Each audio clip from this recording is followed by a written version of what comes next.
shot, one kill, don't miss, nigga. This ain't a shout out, nigga, this is this, nigga. You can run up on me and get this, nigga. You can hit with this on the fist, nigga. Rest in peace to the niggas that I miss, nigga. Young niggas still down here, full of triggers. Morning, we are on the couch with Sakina and Kai.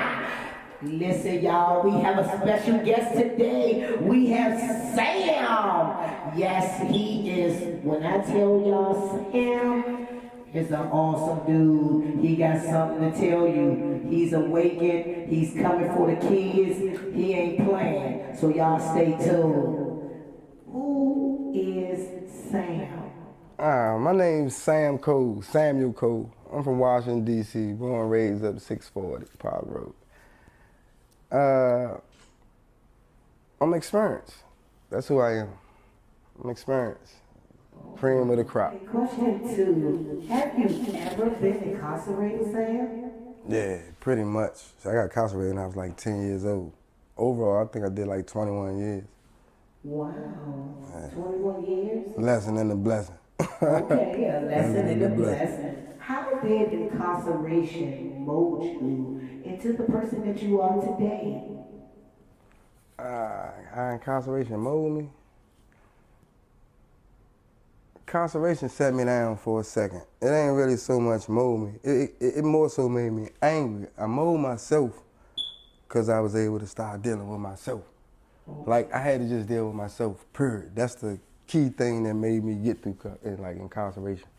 Not to mention I had Tupac and Phyllis Hyman in my head at time. Okay, so those are your... Yeah, you know what I mean? I had that word because it's like music, man. It does something to you when you can't get conversations from people lively. You know what I mean? You're able to sit down and listen to something or somebody else and then it gets you through something. So, right. Yeah, it kind of molded me to a strong person. You know what I mean? A willful person, whereas I might be able to do something that I don't agree with, and once I learn and figure out that I don't want to agree with it, I can part myself from it. It's like I know how to detach myself from it now. Okay. So prison kind of just like help, you know what I mean, give me that situation. How was it growing up in the penitentiary system, being such a young boy? Rough and tough and all that stuff. No, but it was what it is, you know what I mean? Prison. It was things taken away from you mentally, physically, emotionally, spiritually, financially, you know what I mean? Just things taken away from you. But there was also things given to you if you wanted them, you know what I mean, that could empower you. Okay. Could you elaborate on that? I mean, the way you view things, and then your view allowing you to act. You know what I mean? You may see something in a different light that somebody else may see. So you may not react because the way they react, because they may say it this way, you say it this way, but your reaction is different. But in a confined place, it's like you're expected to react the same way. When you take that stance as your man, yourself, it's like, I don't believe in doing that. Nah, that don't work for me. It might work for you though, but it don't work for me. So a lot of things ain't work for me that was working for other people in prison, and some things did. So it was kind of like you had to pick your lane in order to figure out how you gonna live to see the next day. Now, getting home wasn't even in view for a lot of us. So that's why it was kind of like it was a short view. It was more so of the next day rather than, all right, the next 20 years till I get home. Wow. You know what I'm saying? So it wasn't more so, all right, let me do it for the longevity. It was more so, let me do it for this immediate moment or the immediate gratification. From the transition from 16 to 36, how was that experience that go round? I think I had to become a man in prison. It was totally different from becoming a man out here in society.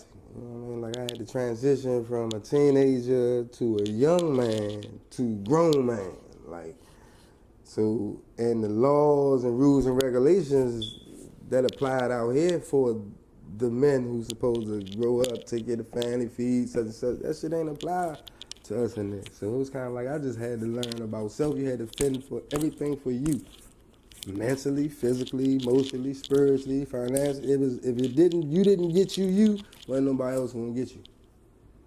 So it was like it's more of a, you can say kind of selfish, but you had to learn some type of interdependency where you had to work with other people. You know what I mean? It's the only way you get through life. Each one teach one, each one need one. It's the only way we're gonna get through. You can fight all day, ain't gonna be just one person. You know what I mean? So it took a lot of people to help me get through too. I needed to use, I needed to misuse, I needed to abuse to get through that life. See, now I learned on this side of life, nah, you don't have to do that. And it's all right to use people because I like to be used. It's a sense of validation. I just don't want to be misused and abused. Right. So for the most part, I had learned that in prison. So I knew when to use certain people, when not to use certain people, all that. So that's the ball of life, as well as letting somebody use me. I don't mind being used. That's why I'm here. After a while, if you using me up and it's the wrong way, I would say, oh, yeah, hold up. Back up off that, yeah. And I don't mind. I ain't mad with you. See, and I got that ill on me. I got that hate on me. I got that on because I don't like it. Like, I don't got that in me no more. It's kind of like, if I don't like it and don't understand it, if I ain't trying to figure it out, I just, remove myself from it. It's just as simple as that. How long has it been since you've been home from the last time of your incarceration? You said it was 21 years. So how long have you been home? I did 21 straight. I've been home since 2013, end of 2012, something like that, if I ain't mistaken. So it's been about a good 7, 8 years, roughly. Okay. But that's my thing with time like that, and like I said, it's a dream. I forget it, don't even pay no attention. When I look up, it's gonna be like, man, wow, I've been home 50 years. Nah, 50, 60, 70, because I ain't going back. You understand? Yeah. But it's been like a good 7 years. You know what I mean? And out of them 7, boy, it feel like 70. I came home into like an evolution. For me, I don't speak for nobody else, but my view on it, I came home into an evolution. So my 7 years home kind of, especially with me involving my life with the stuff I involved my life with, it should feel like 70 years. You know what I mean? So it's kind of like I had to start releasing some things off me to say, hold up, like I should be feeling like this after being home. I should be feeling elated. I should be feeling more of how I was feeling knowing I was coming home. You know what I mean? When I came home and I knew I was coming home, man, that's like the best feeling I've ever felt. I ain't never felt that feeling again. What are you doing? Like, do you have a career? Do you have your own business, or are you working? All the above. Okay. You know what I mean? And everything's always in motion. I mean, I'm self-employed at times. I'm unemployed at times. Like, I'm just out here. I'm basically living life. I mean, I spend time with the family oriented. Okay. So if I'm not working 8-10 hours a day, I go spend some time with one of the family members, kids, the son. Catch the good men sometimes. We might go wreck. You know what I mean? Basketball, work out. That's the way I get to cheat on. That's how I spend my time. I try not to focus and make myself dependent on anything. I don't care what it is. I don't want to have to depend on, if I don't have a job, then I ain't gonna make it in life. If I don't have somebody I love, I ain't gonna make it in life. If I don't have the next bill, I ain't gonna make it in life. Whatever it is, I don't want to depend on that like that. So I just move according to how my heart feeling and where the good energy and love at. And wherever that's at, that's where I'm going. Through your journey of the 21 years, when did you, or if you, ever found God?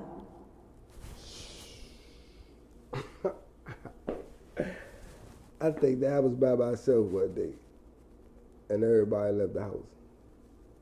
I woke up, and I started crying and everything. I just ain't know what to do. I panicked. I was a little boy. I ain't know. At what age? Probably about 4, 5. Oh, wow. But they wasn't gone far. It was just one of them I woke up and didn't know where nobody was at. And everybody downstairs as a little boy. And I think at that moment, when I had calmed down, I found God. It was like I walked through the house calm. He gave you peace. And my feet and everything else led me downstairs. And unbeknownst to everybody downstairs, but for some reason I couldn't hear everybody. I ain't know everybody. So yeah, that's why I think I found God. So yeah, without a shadow of a doubt, I believe in God. I believe in high energy. Okay. I can never ever, and I had to learn out from day one. I was always connected, and gonna forever be connected. How do you think your life would have been if you never got incarcerated? Whoa. Successful, probably the president. Oh. Possibility, man. Told you in the alley. I don't know how my life would have been growing up in the city I grew up in. You know, it was whatever you wanted it to be. And whoever had you in the family could have led you wherever they wanted you to be, whether it was a superstar. Like, I'm athletic, my whole family athletic. I can go out here and wreck all day. But I ain't make it in sports. I can play instruments. I ain't make it on the band. You know what I mean? For some apparent reason, I always made it on the block. And that's where the love and understanding came from, and that's why I was able to give it back, like in abundance. I always gave love. Like, I was that dude that everybody mother, if somebody was on it, like, oh, my mama shit, but I know your mother about to go somewhere else to another block and be doing something that she shouldn't be doing, so I'd be the one to say, oh, sit right here, mama. I got you. You know what I mean? So I was that, even though it's a catch-22. You understand what I'm saying? Because I'm feeding Ma too. But I know one thing about to happen to Ma right here in this house. And something loud would happen to Ma down there. One of them in Alabama. So I was that guy. You know what I mean? Yeah, but I also was a little bit, and that my grandmothers, both of my grandmothers was called that in. They told me to learn how to forgive. That's something I was like, I've been fighting hard. Like, and I got it.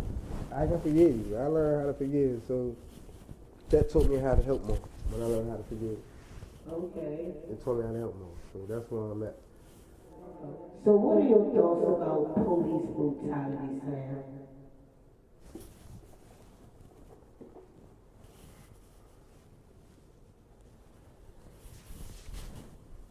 You can't breathe. Now, like I said, I come to an evolution. It's like I'm amongst that. When I grew up, police wasn't the same police today. Like today, I'm kind of seeing my sisters and brothers, some of my cousins and mothers, nieces, uncles, and nephews. So it's a contradiction to me to a degree. But when I grew up, they was after me. Whether it was the truant officer or the regular officer or the jump out. You know what I mean? I ain't never really did nothing to the police to make the police want to do nothing to me.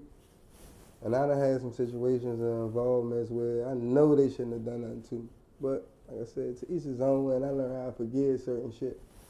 But that's been an ongoing process before me, doing me, and I'm hoping it won't be after me, but that ain't my hand to call. All I can do is my power with that and let y'all know that it is real. It's definitely real. Dealing with police brutality, have the police ever did anything to you that was unlawful? Yeah, 541 shots at me when they first got that new Glock. I was 14. I was 14 years old and people fired like 41 shots at me for nothing. But it was one of them like, I was a young guy in the neighborhood that the neighborhood loved because I love them. And they officers didn't understand that anybody, mother and grandmother would come outside and get me. You know what I mean? Feed me, take me in, let me go to sleep or any of that. And they didn't understand that I had more love and understanding than they did, although they was the protectors of the neighborhood. So I think this officer kind of probably had one of them little squabbles with like, fuck you think you are, Charlotte? And I'm gonna teach you something. Shit, people was 541 shots in my car. I had an EP, Eddie Barcode on, like 6-7 bullet holes going through my chest and shit. But they grazed me one time. I was like 14. Mind you, that wasn't my, like, I done been incarcerated a couple times, so I was known around there. They know who I was. They knew my car. You know who I was. You know reason you trying to fire them 41 shots. Actually, we crashed into the back of the black hole. Like, my car looked like Swiss cheese. I'm talking about when I say look like Spin Street, like them boys was trying to murder me. Ain't no ifs, ands, buts about it. Wasn't no man. We just was fucking with you, shooting at you, nigga. They was trying to murder me, and I ain't understand that shit for a minute. Like literally, I'm talking about I climbed out the car after the shots was being fired. I climbed out that motherfucker's car, and he still had that Glock in my face. Was like, lay down before I shoot you in your face. I was laid on the ground. When I laid on the ground and pulled my coat over my head, when that coat came from back over my head, it looked like everybody in Washington, D.C. was outside. And the mothers, the grandmothers, they crying because they all think I'm dead right there. Because the hood was over my head. But mine, he ain't do that, but crazy. Who you think was with me? Say it again. Who you think was with me? Man, stop playing.